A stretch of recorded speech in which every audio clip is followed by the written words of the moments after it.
Buenos días para todos. Mi nombre es Carolina Restrepo. Yo soy neuróloga radicada en la ciudad de Medellín y el día de hoy vengo a hablarles de la neuromielitis óptica. ¿Cuál es la idea? La idea es que logremos empoderarnos y tener como una guía paso a paso de cómo es el diagnóstico y el tratamiento de esta enfermedad para que ustedes recuperen como el control de la enfermedad. Sigamos. Entonces, cuando nos dan un nuevo diagnóstico, yo siempre les digo a todos que ese primer año donde nos dan un diagnóstico es muy abrumador porque pasé de no tener nada a tener muchos síntomas y no saber qué tenía. Yo estaba sano hace un mes y uno siente que pierde un poco el control, ya no sabe si tiene que cambiar su vida, si tiene que hacer, qué más tiene que hacer. Pero, como les digo a todos, vamos paso a paso y la idea es como recuperar el control y saber qué está pasando y poderlo manejar. Entonces, el primer paso es entender qué es y qué está pasando para nosotros poder retomar el control. Entonces, si recordamos a grandes rasgos, la neuromielitis óptica es una enfermedad autoinmune. Es poco frecuente, es una enfermedad huérfana, pero dentro de lo poco frecuente es una enfermedad más común en nuestra raza, que nosotros somos latinoamericanos. Entonces, a diferencia de la esclerosis múltiple, que es una enfermedad hermana muy similar, que es más de europeos, la neuromielitis óptica es más de nuestra raza y de los asiáticos. Es mucho más prevalente en mujeres y actualmente tenemos cómo diagnosticarla y cómo tratarla. Entonces, digamos que la historia de la enfermedad ha cambiado mucho con los años.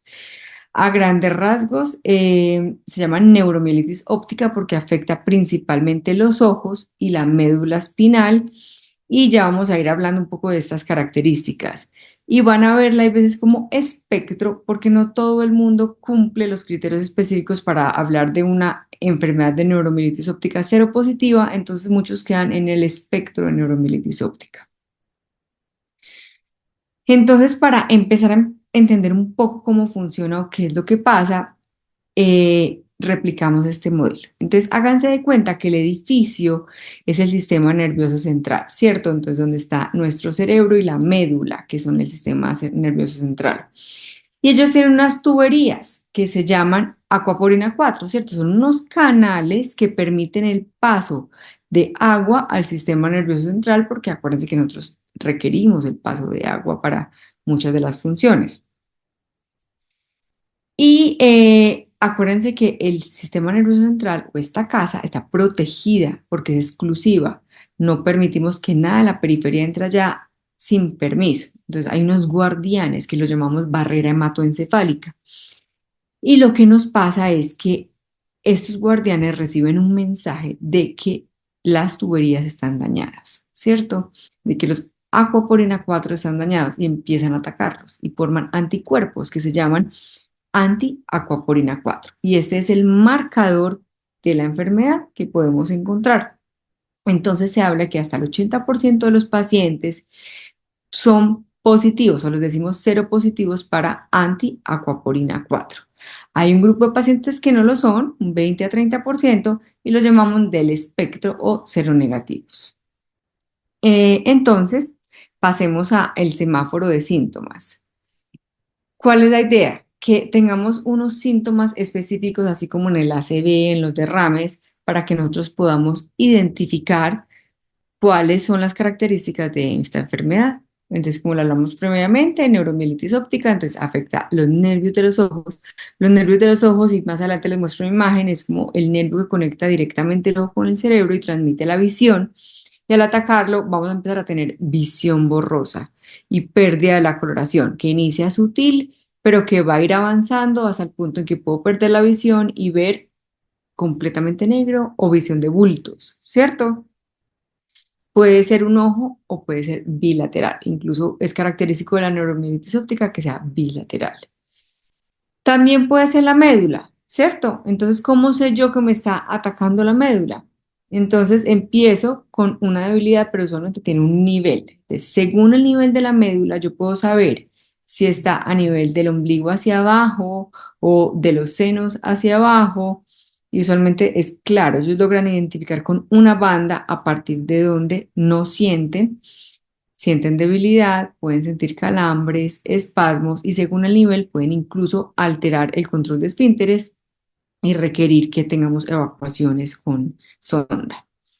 Y otro síntoma clásico que está caracterizado es el síndrome de área postrema. El área postrema es un sector en el cerebro que ya se los voy a mostrar que produce náuseas, vómito y mareo inexplicable. Entonces, muchos pacientes que están siendo investigados porque vomitan y vomitan y vomitan y por repetición y no mejoran, eh, finalmente cuando se hace una resonancia se logra hacer el diagnóstico que es incluso el área postremal afectada.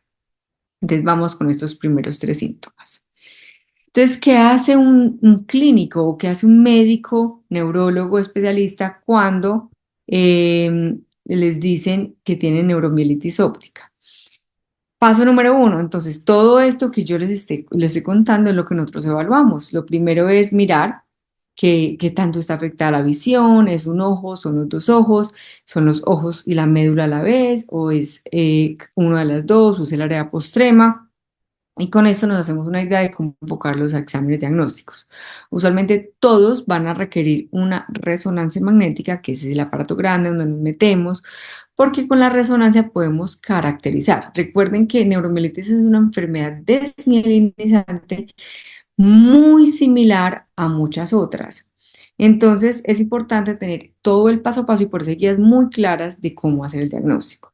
Con la resonancia nos permite identificar el tipo de lesión, la longitud de la lesión y la ubicación para nosotros empezar a hacer el acercamiento más hacia una enfermedad o hacia la otra. Además, tenemos otras herramientas que ya las hemos hablado, como los biomarcadores, que nos ayudan a terminar como de completar esta receta de decir, sí, los síntomas que tú estás viendo, más que los comprobaste en la resonancia, son comprobados con este biomarcador. Entonces, acuérdense que en el caso de neuromielitis óptica es el acuaporina 4 positivo, pero hay enfermedades muy similares como el antimog que tendría este biomarcador positivo o la esclerosis múltiple que tendría un marcador en el líquido cefalorraquídeo que serían las bandas oligoclonales. Entonces, tenemos tres herramientas que nos ayudan a confirmar y tener un diagnóstico certero. Casi todos los pacientes de neuromielitis óptica van a requerir una punción lumbar porque dentro del diagnóstico diferencial, pues inicialmente esto podría ser infecciones, inflamaciones, alguna otra condición, entonces hay que hacer todos los estudios antes de decir que es esta condición de baja prevalencia y huérfana. Además que nos ayuda a diferenciar la esclerosis múltiple. Entonces, ampliemos un poco los criterios diagnósticos o los síntomas que están incluidos en los criterios diagnósticos, porque digamos que hay muchos otros síntomas que pueden aparecer, pero que no hacen parte de los síntomas cardinales para el diagnóstico. Entonces, es mandatorio que tengan o la inflamación del nervio, que aquí les muestro, el nervio óptico que conecta con el ojo, que característicamente se habla que es longitudinalmente extenso, o sea, coge por lo menos dos tercios del nervio, incluso puede llegar aquí al quiasma óptico, que es como la conexión entre los dos nervios, eh, el área postrema que se les estaba explicando previamente, y la médula espinal, que también, a diferencia de las otras enfermedades, pues hablamos de que son un poco longitudinalmente extensos, o sea, cogen tres segmentos, son francas o marcadas y producen síntomas francos. Por ejemplo, si uno habla de una esclerosis múltiple, tú no verías una lesión grande, sino que verías síntomas parcheados porque son pequeñas lesiones que incluso pueden confluir y parecer como una grande, pero son todas diferentes. Entonces el paciente no tiene un síntoma franco, una franja y de ahí debilidad, sino que de pronto por acá un poquito de dolor, por acá un poquito de molestia, débil una pierna, pero la otra no tanto. Entonces es diferente. Sigamos. Entonces, hagamos como un comparativo de estas dos enfermedades que son las más frecuentes que confundimos. ¿Cómo podemos diferenciarlas? Entonces, los primeros anticuerpos, ya sabemos que en sangre tenemos los anticoprina 4 y en líquido cefalorraquídeo tenemos las bandas oligoclonales. Esclerosis múltiple no podemos medir nada en sangre. Zona principal de ataque, entonces tenemos ambos van a afectar nervios y médula espinal, pero la neuromielitis óptica es mucho más exclusiva de estos dos lugares y la esclerosis múltiple puede afectar muchos otros lugares, incluso si no hace una resonancia de cerebro, vamos a ver muchas lesiones en diferentes regiones, incluso cerebelo, que es como la zona del equilibrio, cuerpo calloso, o sea, son lesiones muy diferentes. En cambio, como les había explicado, neuromielitis óptica es mucho más exclusiva y son segmentos largos, más de 3 segmentos. Con respecto a la severidad de los brotes, la esclerosis múltiple puede tener brotes más frecuentes, pero son menos severos. En neuromielitis óptica, como son extensos, son edematosos y pueden incluso causar un poco más de necrosis, la visión se pierde del todo y hay parálisis completa. En cambio, en esclerosis múltiple puede ser como que vea un poco borroso, tenga síntomas solo sensitivos o cambios solo urinarios, no hace como todo el espectro de la enfermedad completa. Sigamos entonces hablando de qué podemos hacer, ¿cierto? Entonces digamos que a mí, yo ya estoy en todo un proceso, yo presenté uno de estos síntomas, una neuritis óptica, consulté, llegué por urgencias, que usualmente es como la ruta en que todos llegan. El neurólogo me evaluó, ve, evidentemente sí veo una neuritis óptica, pido el estudio, veo una resonancia, digo, acá está el nervio inflamado, vamos a complementar los estudios, entonces usualmente se quedan hospitalizados, acá hacemos estudios en sangre, descartamos que no sea todo lo otro y medimos los biomarcadores que ya les hemos contado y muchas veces hacemos la punción lumbar.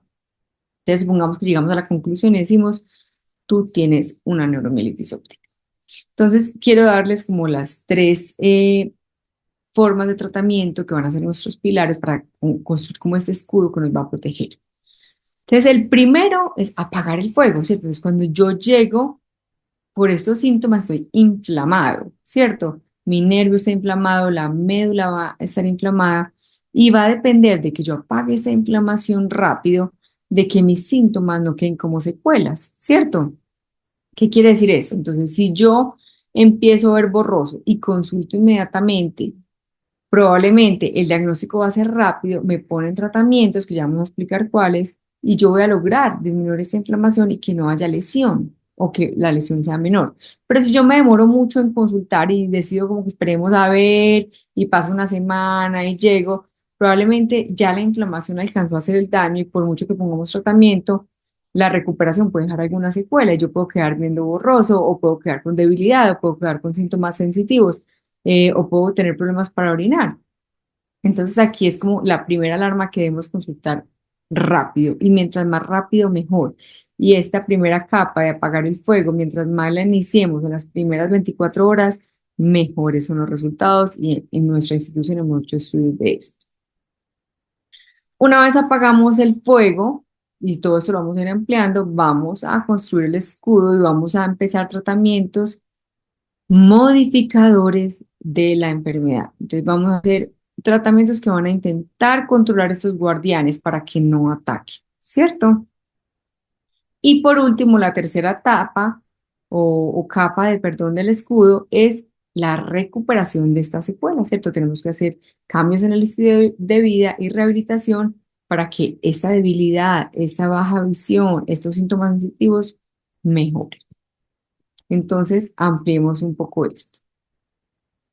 ¿Cómo apagamos el fuego? Y esto lo van a ver en la mayoría de las instituciones. Entonces, la primera línea y lo que vamos a hacer es usar esteroides venosos, que usualmente los aplicamos a dosis altas, por lo menos de 3 a 5 días. El objetivo es reducir la inflamación lo más rápido posible. Sin embargo, como neuromielitis óptica vimos que es severa y los ataques son muy severos, usualmente no esperamos para hacer un tratamiento escalonado y luego pasar a plasmaféresis, sino que los unimos y desde el primer día vamos a empezar los dos tratamientos. Con los esteroides reducimos la inflamación y con la plasmaféresis logramos que esa inflamación que ya está, cambiarla, quitarla, recambiarla y dejar la sangre limpia para que no siga atacando. Porque, ¿qué pasa? Entonces reducimos la inflamación, no hay inflamación nueva, pero la que está en la sangre sigue atacando y no logramos controlar la enfermedad tan rápido como quisiéramos. Usualmente este tratamiento es durante una semana, entre que hacemos más o menos 5 recambios plasmáticos, con 3 a 5 días de esteroides interdiarios, y esto va a requerir de que te trasladen a cuidados especiales, sobre todo por vigilancia, no por nada más. Pasemos entonces al tratamiento preventivo. Entonces, un tratamiento es de los ataques el otro tratamiento, vamos a hablar de cómo vamos a evitar o modificar esta enfermedad, o sea, que no volvamos a tener ataques. Y en eso es muy importante y siempre hacemos mucho énfasis porque de esto va a depender de que tu vida sea completamente normal. Si yo no tengo ataques, pues no vuelvo a tener ningún síntoma. Entonces va a ser como indispensable que juguemos todos los actores. El paciente tenga buena adherencia, el médico lo prescriba de forma oportuna y las EPS lo entreguen de forma oportuna para que evitemos recaídas innecesarias. Entonces, clásicamente están los inmunosupresores que se han usado también para estas enfermedades y siguen vigentes, como la azatioprina. El micofenolato, digamos que no tiene registro INVIMA acá en nuestro país para usarlo, pero hay en condiciones que lo podemos usar. Y el rituximab, que se va a pasar más a la terapia biológica, digamos que ha sido como el medicamento que más se ha usado en esta enfermedad. Recientemente y durante el curso de este año han llegado terapias un poco más dirigidas para la neuromielitis óptica que se han desarrollado en estos últimos años y que por fin están llegando a nuestro país. Entonces, dentro de estas hay otras también dirigidas contra las células B, al igual que el rituximab, y hay otros que contra los CD19 y la interleucina 6. Estos son marcadores, como para no ahondar y confundirlos muchos, de algunas células que son las encargadas de generar estos ataques o generar esta autorreactividad. Y estos tratamientos no es como que empecemos el tratamiento y ya, usualmente acuérdense que hacen parte de todo un programa que se llaman programas desmielinizantes, en donde tenemos todas estas enfermedades y tenemos un seguimiento clínico 4 veces al año, tenemos resonancias anuales, tenemos control de síntomas, monitoreo, porque como son terapias biológicas pueden bajar las defensas, monitoreo de todos los efectos adversos y estamos en controles regulares. Bueno, ¿y cuáles son estas nuevas moléculas? Es bueno que las conozcamos porque van a estar llegando a nuestro país, algunas ya lo están, y es bueno que sepan que pueden empezárselas a ofrecer. Entonces, lo primero, tenemos una lista de chequeo antes de iniciárselas. Hay que verificar el esquema de vacunación. ¿Por qué? Porque cuando yo empiezo terapias de inmunosupresión en general, independiente de las que iniciemos, aumento el riesgo de cierto tipo de enfermedades de reactivarse. Entonces, de la hepatitis B, si yo fui expuesto o me vuelvo a exponer, se puede reactivar, la varicela, eh, muchas de estas enfermedades. Entonces, van a ver qué parte del programa es medir el nivel de vacunación y si no, vacunar antes de iniciar estos tratamientos. Porque durante estos tratamientos no se pueden usar vacunas vivas, entonces como la fiebre amarilla y muchas de estas otras no se pueden usar. Y también tenemos que verificar que no haya algunas enfermedades comunes acá en Colombia, como la tuberculosis, la sífilis, el VIH. Entonces, todo esto va a ser parte del protocolo y no es para tomárselo personal, sino que todos los pacientes requieren esto y muchas veces los centros de infusión lo exigen cada 6 meses. Una vez empezado, entonces voy a hablarles de los nuevos medicamentos. Entonces, ya tenemos Satralizumab, que está disponible en nuestro país y ya hay pacientes en este tratamiento que es dirigido contra IL-6, la interleuquina 6, que también hace parte de toda esta cascada inflamatoria. El eculizumab lleva en nuestro país varios tiempos anticomplemento, que también hace parte pues, de toda la cascada inmunológica, pero digamos que no tiene registro INVIMA directamente para neuromielitis óptica, sino que también está usado en otras enfermedades autoinmunes. El rituximab, que es anti-CD20, ha sido el medicamento estrella y sigue siendo nuestro medicamento estrella. Si estás en nuestras cohortes o conoces gente con neuromielitis óptica, lo más probable es que esté con rituximab, un medicamento que ha tenido muy buena trayectoria, muy buen control de síntomas, muy bien tolerado, se pone venoso, se pone 2 veces al año y ha sido como uno de los medicamentos que ha marcado como el control de esta enfermedad y ha permitido que se desarrollen otros medicamentos. Y Nebilizumab es un medicamento que es anti-CD19, que la diferencia es que cogen ambos encontraron linfocitos B, pero digamos que los CD19 fue como más la población completa, los CD20 es un poco más reducida, entonces se habla de que puede lograr un poco más del control de la enfermedad. Y vienen muchos otros más, ¿cierto? ¿Cuál es la idea? Digamos que todos esos medicamentos están siendo desarrollados para pacientes que sean seropositivos. ¿Qué quiere decir esto? Que sean anti-acopolina 4 positivos. Y aunque todavía la primera línea seguirá siendo rituximab, es muy importante tenerlos porque con todos los medicamentos hay efectos adversos. Entonces, con el rituximab es posible que hagamos efectos adversos como hepatitis, infecciones recurrentes o alguna otra cosa que nos amerite cambiar el medicamento.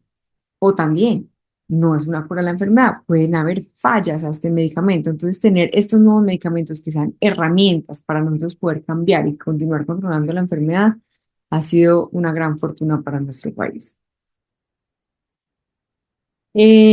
Pasemos a la tercera capa de nuestro escudo. Entonces ya hablamos de la capa del ataque agudo, hablamos de la capa de cómo nos protegemos y la última capa es cómo nos rehabilitamos, ¿cierto? Entonces, si desafortunadamente tuvimos un ataque o fue nuestro primer ataque y atacó toda la parte visual o física, requerimos rehabilitación.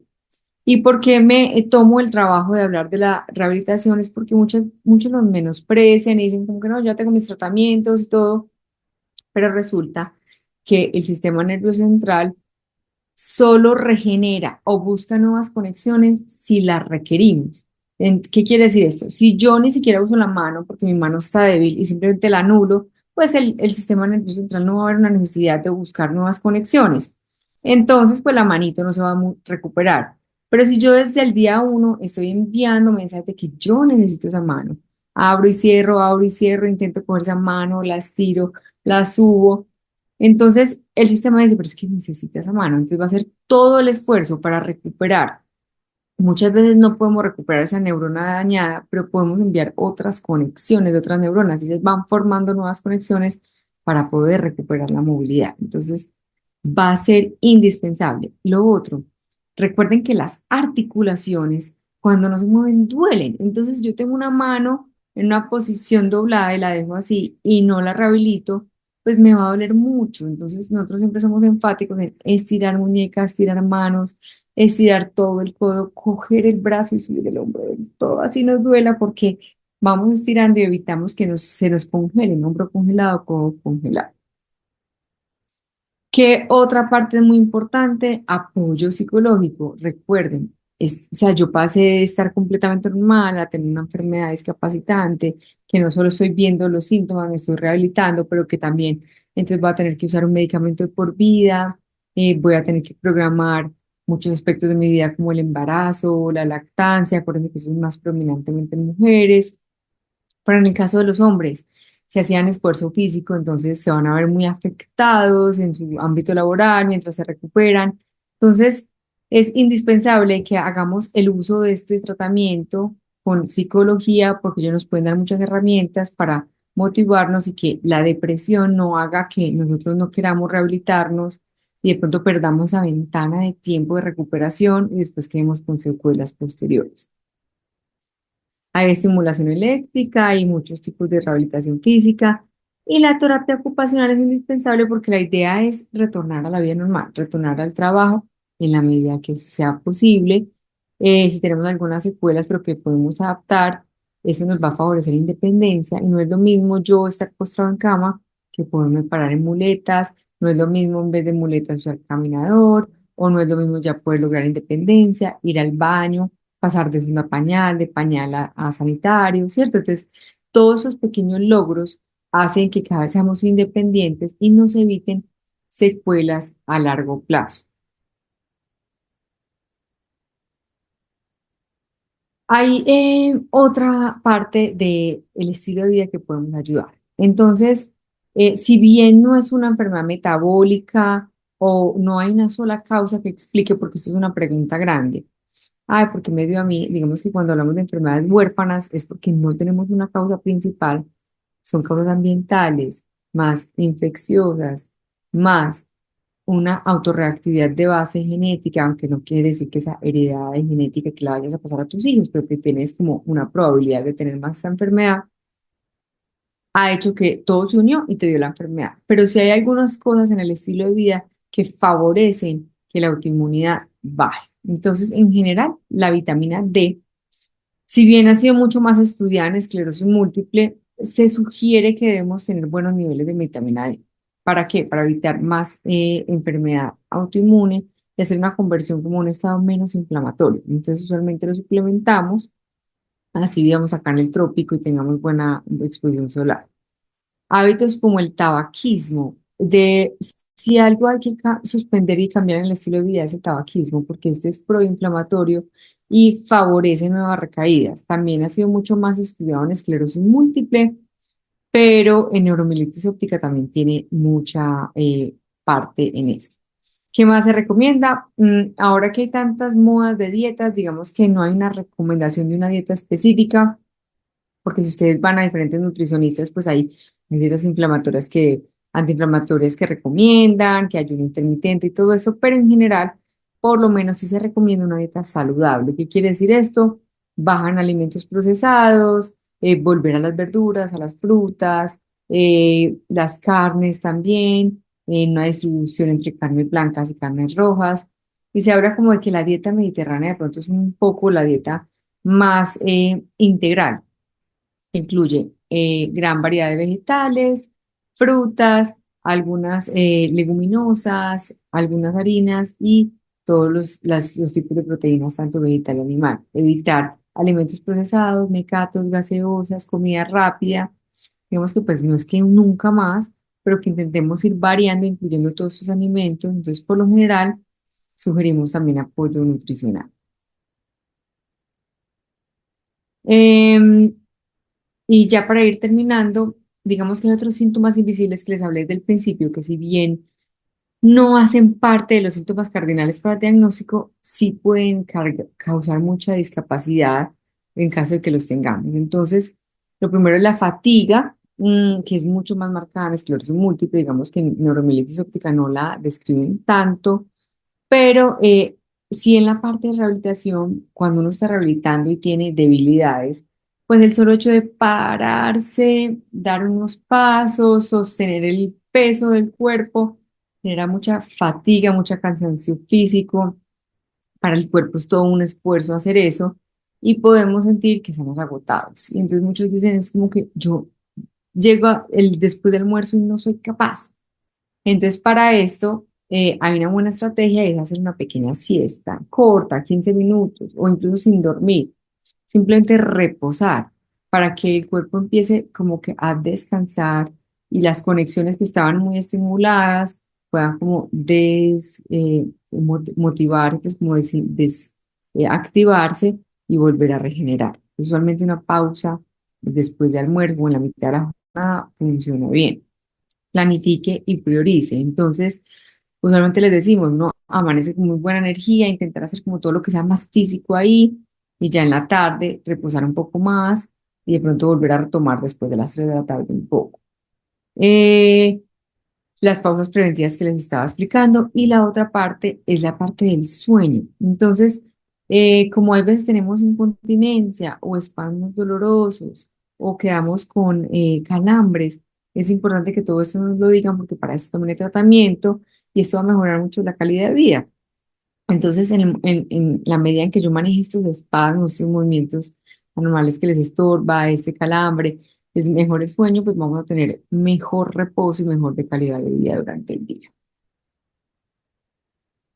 Eh, por último, la voz es importante, hagamos farmacovigilancia en caso de que alguno de estos medicamentos sea biológico, sea los modificadores de la enfermedad o cualquier otro que estemos usando nos cause algún síntoma adverso, es importante notificar para que nosotros los médicos podamos también a su vez notificarlo. Y recuerden que cada vez vamos a tener medicamentos mucho más que se llaman biosimilares, que son moléculas que vienen similares a la molécula original, que tienen estudios, pero que permiten que el acceso a los medicamentos sea un poco más viable.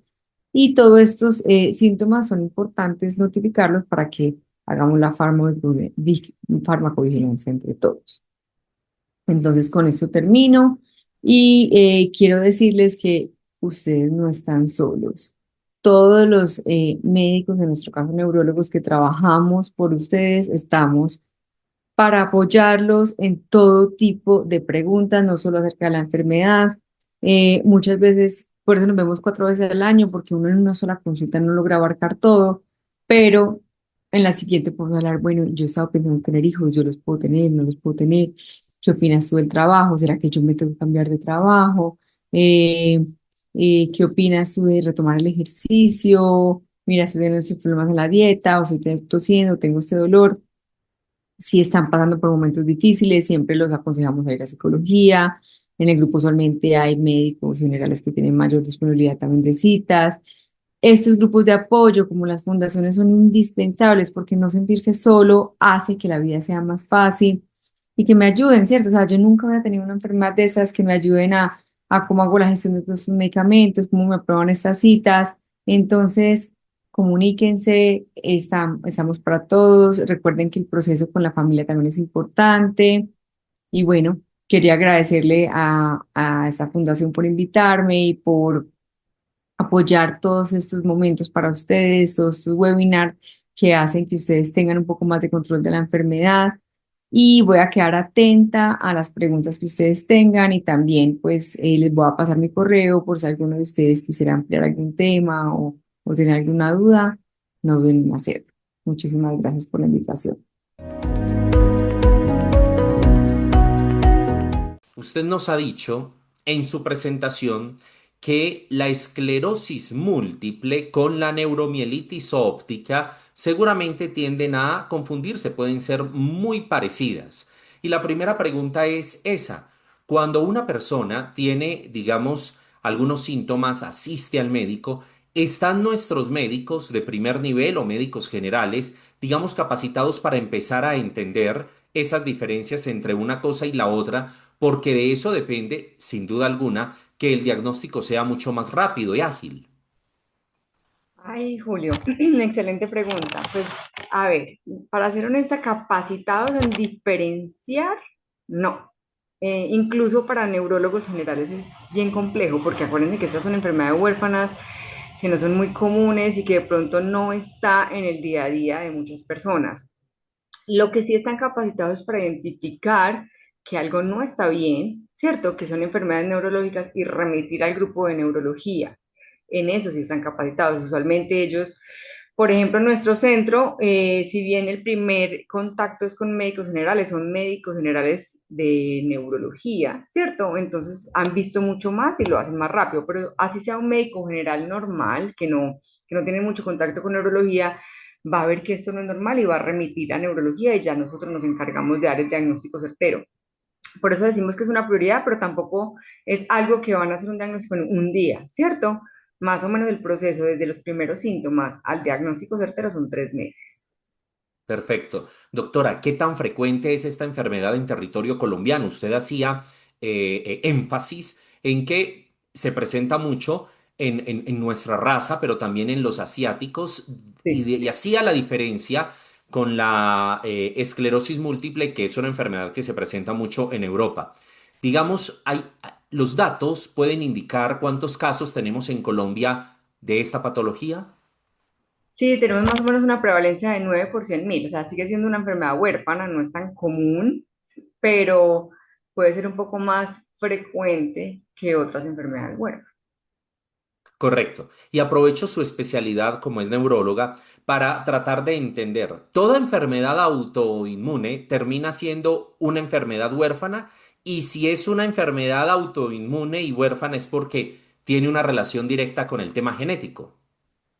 Digamos que cuando hablamos de huérfana, es que no hemos podido encontrar una sola causa que si yo modificara esa causa, controlaría la enfermedad, ¿cierto?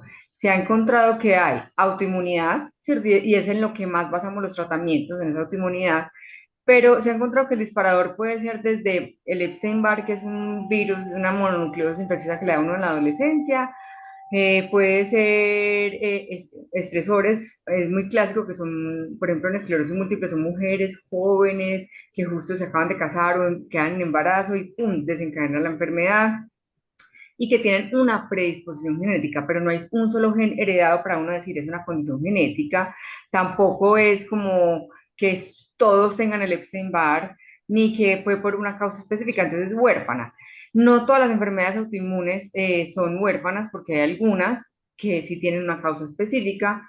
Entonces, para responderte la pregunta, es eso, es huérfana porque no encontramos una sola causa de esta enfermedad. Pero entonces se pueden dar casos que en la familia se presente un caso en una persona, pero nadie más en la familia tiene este mismo Correcto, diagnóstico. es lo más frecuente. Lo más frecuente es que, digamos que tú tuviste tu predisposición genética, pero porque se unieron muchos genes en ti, pero no necesariamente tus papás, tus hermanos o tus hijos vayan a tener esa enfermedad. Sí tenemos algunos casos en donde los hermanos también tienen la enfermedad, pero no es lo más frecuente y es sobre todo en familias de descendencia europea, que en Italia hay como un gen que sí se ha asociado más a las familias, pero en nuestra raza no. Hablaba usted sobre los medicamentos. En el tratamiento que usted nos formulaba, hablaba de ciertos medicamentos, pero en uno de ellos dijo que no tenía registro de INVIMA. Estos medicamentos en la actualidad en Colombia, ¿qué tanto están al alcance de las personas que tienen esta patología? Entendiendo que no tienen el registro para dicha enfermedad, pero sí el mismo medicamento tienen registro, y están habilitados para otra clase de enfermedades. Bueno, cuando no tienen registro en MIMA es bastante difícil. ¿Qué tenemos ahora? Por ejemplo, esos que yo dije que no tienen registro en BIMA, incluso a veces son más económicos, y el gran reto ahora es que las nuevas moléculas que están ahora son costosas, ¿cierto? Es una enfermedad de alto costo, al igual que todas las huérfanas. Entonces, su aprobación es un poco compleja y sobre todo la continuidad, y más ahora pues que estamos en crisis de la salud. Entonces, en ocasiones, pues optamos por medidas un poco más económicas, pero cuando no tienen registro en BIMA es imposible, o sea, ya lo hemos hecho. Ahora nuestro caballito de batalla es el rituximab, porque es algo que no tiene registro en BIMA, pero se logró que fuera por UNILS, ¿cierto? Entonces uno hace un MIPRES especial y se ordena y es como lo más costo efectivo que tenemos para la condición. Si no tienen registro INVIMA, pues por supuesto no están dentro del POTS. No está dentro del POS, entonces nos toca hacer registro MIPRES para poderlo ordenar. Correcto. Pues doctora, voy a ir con algunas preguntas que nos están formulando a través del chat. La señora Julie pregunta, buenos días, llevo 8 meses sin medicamento y ahora me van a aplicar satralizumab. ¿Este es mejor que el rituximab? Pregunta ella. Bueno, Julie, digamos que Satralizumab es uno de los más recientes que ha llegado, tiene muy buena evidencia y la ventaja que tiene sobre el Rituximab es que es un tratamiento dirigido, fue desarrollado para neuromielitis óptica y tiene muy buenos resultados. Entonces, si bien pues es monoclonal y funciona similar, si tú estás con Rituximab es una excelente molécula, pero si estás con Satralizumab también lo es un tratamiento dirigido. Perfecto. Tenemos más de 70 dispositivos conectados a esta hora desde diferentes lugares, no solamente de Colombia, sino a nivel internacional. La señora Nelcy Sanabria nos plantea el siguiente interrogante. ¿Es posible que un paciente curse con neuromielitis óptica y sincrónicamente mieloma múltiple? Sí, es posible. Digamos que en adultos, no sé cuántos años tenga la persona que tiene esto, en adultos mayores de 60 años se aumenta un poco la prevalencia también de las neoplasias, entonces podemos tener cosas en conjunto. Incluso cuando el debut es en mayores, porque usualmente es personas más jóvenes, más o menos a los 30 años, casi siempre tenemos que, como estándar, descartar que no haya ninguna neoplasia asociada porque puede desarrollar autoinmunidad. Y también, cuando uno tiene una enfermedad autoinmune, se aumenta la probabilidad de otras enfermedades autoinmunes. Entonces, si yo tengo neuromielitis óptica, pueden ver que también hay pacientes que también tienen lupus, o que también tienen síndrome de Sjögren, o que también tienen tiroiditis autoinmune. Complicado, se puede complicar con diversas patologías. Correcto. Doctora, la señora Magali Ramírez dice que fue diagnosticada o que tiene un tratamiento desde hace unos 3 años con esta misma patología y ella se hace la siguiente pregunta: ¿qué tan probable es que se repita con la misma intensidad la crisis que ella vivió tiempo atrás? Bueno, no sé con cuál tratamiento estás, porque no dice específicamente con cuál estás, pero si estás con uno de los biológicos, algún monoclonal, por lo menos rituximab, la probabilidad es que, o sea, los estudios muestran que estos medicamentos controlan hasta el 70% de la enfermedad, ¿cierto? Sí queda un margen para que puedas hacer alguna recaída, pero es mucho menos probable que si no estuvieras con tratamiento. Sin tratamiento, la neuromielitis óptica se ha descrito que puede atacar entre una vez al año y dos veces al año, ¿cierto? Entonces, poniendo tratamiento que se asegure pues que rituximab lo estás poniendo semestral o alguno de esos si tengas la frecuencia que es, baja muchísimo la probabilidad. La señora Magali nos está diciendo que el tratamiento que ella tiene en el momento es rituximab. Ah, perfecto. Entonces respondí como era. Ah, bueno, muy bien.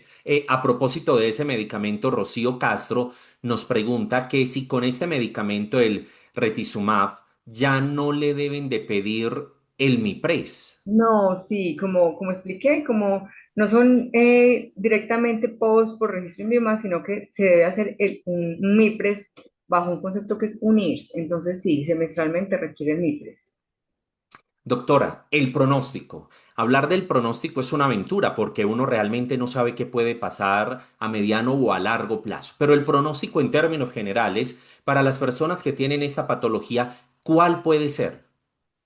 Bueno, entonces, a diferencia de la esclerosis múltiple, la neuromielitis óptica, desde que no ataque, no deja ninguna secuela, no va progresando lentamente ni nada. O sea, desde que la tengamos completamente controlada, la vida va a ser completamente normal. Entonces, como Magali, por ejemplo, si tiene su rituximab, se lo pone semestralmente juiciosa, probablemente bajamos muchísimo la probabilidad de un nuevo ataque y desde que no ataque no hay síntomas. Entonces, el problema es que si ataca puede dar síntomas y puede dejar secuelas.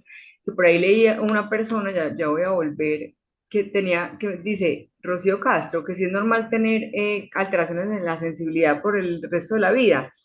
Claro, entonces, ¿qué puede pasar? Como yo les dije en la presentación, como la neuromielitis óptica es bastante agresiva, si yo genero un daño tan fuerte que no lo logro reparar, puedo quedar con algunas secuelas. Entonces, así yo ya esté ya en continuidad del tratamiento y esté con otros manejos, yo sí puedo quedar con algunas secuelas sintomáticas, sensitivas o de movilidad o de visión. Entonces, por eso es indispensable es evitar una nueva recaída. Claro, eso es fundamental. Doctora, normalmente esta clase de enfermedad aparece ¿en qué edad en promedio? Usted nos estaba indicando que se presenta más en mujeres que en hombres, pero ¿en qué edades pueden aparecer esos primeros síntomas? Lo más común es en los 30, ¿cierto? Es una enfermedad de mujeres jóvenes. En los más jóvenes es de 20 a 25 años promedio. Sí, o sea, usualmente esclerosis múltiple podemos irnos hasta la adolescencia, ¿cierto? O incluso infancia, pero neuromielitis óptica no es tan común, entonces de 25 o 30 hacia arriba. Ok, los medicamentos que consume, que hacen parte del tratamiento para una de estas personas con la patología, es para controlar y detener el avance de la enfermedad, más no es para sanar. Correcto. Como es una enfermedad huérfana, no tenemos cura, ¿cierto? Yo no podría decirte que ya nunca más va a pasar, pero sí podemos garantizarte que hay una gran probabilidad de que no vuelva a pasar. Hay un pequeño porcentaje que fallan a los medicamentos, sea por intolerancia, sea porque tienen una actividad muy fuerte, entonces nos toca poner ciclos más cortos, o sea, hacer más otras estrategias, o porque tienen un lupus muy agresivo, pero no es lo común, no es lo común. Hablaba usted segundos atrás sobre la crisis que tenemos en salud, ya para terminar, y creo que es la última pregunta. ¿La falta de entrega de medicamentos a las personas que presentan la patología puede exacerbar, digamos, la condición patológica?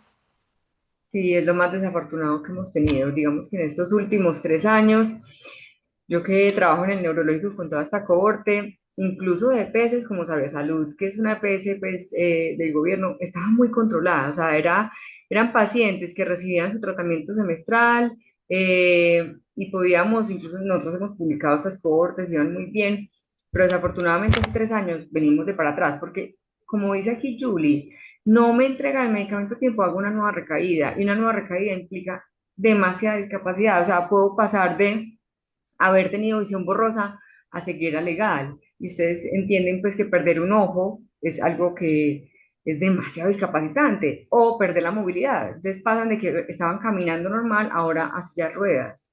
Entonces, son cosas muy desafortunadas que de pronto no entendemos bien el sistema de salud porque los médicos pelean tanto y dicen es que no podemos permitir otra recaída, porque es que hay recaídas muy discapacitantes, que el solo hecho de mantener los medicamentos en orden cada semestre va a evitar una disfunción importante que va a ser incluso más costoso para el sistema de salud, porque alguien que ya no va a poder trabajar, que ya va a tener todas las complicaciones asociadas a pasar a una silla de ruedas, a no tener control de esfínteres, insumos, ¿cierto? Entonces, en eso yo creo que sí hay que hacer mucho énfasis. Y me imagino que son medicamentos muy costosos. Digamos que el rituximab no tanto, no tanto. Por eso digo que sigue siendo nuestro caballito de batalla, porque es un medicamento que pudiéramos seguir trabajando para que lo apliquen adecuadamente y solo tener a los pacientes que fallen a esto, a los medicamentos biológicos nuevos, que son los que sí son mucho más costosos. Pues doctora, me voy a quedar con una frase ya para despedirla y decirle muchas gracias por su participación, que usted nos pronunció al cierre de su presentación. No están solos y hay un grupo de médicos que estamos para apoyarlos. Y en su última diapositiva nos indicó en una frase, cambia la vida, pero no la define. Y yo creo que tanto lo que usted nos expresaba verbalmente como lo escrito en su última diapositiva no es más que una gran posibilidad de esperanza, de apoyo, de solidaridad, de empatía de ustedes los médicos como sociedad para apoyar a las personas que tienen este diagnóstico. Muchísimas gracias por haber estado con nosotros en la Fundación Colombiana para Enfermedades Huérfanas. Con muchísimo gusto y cuando necesiten estoy a su disposición.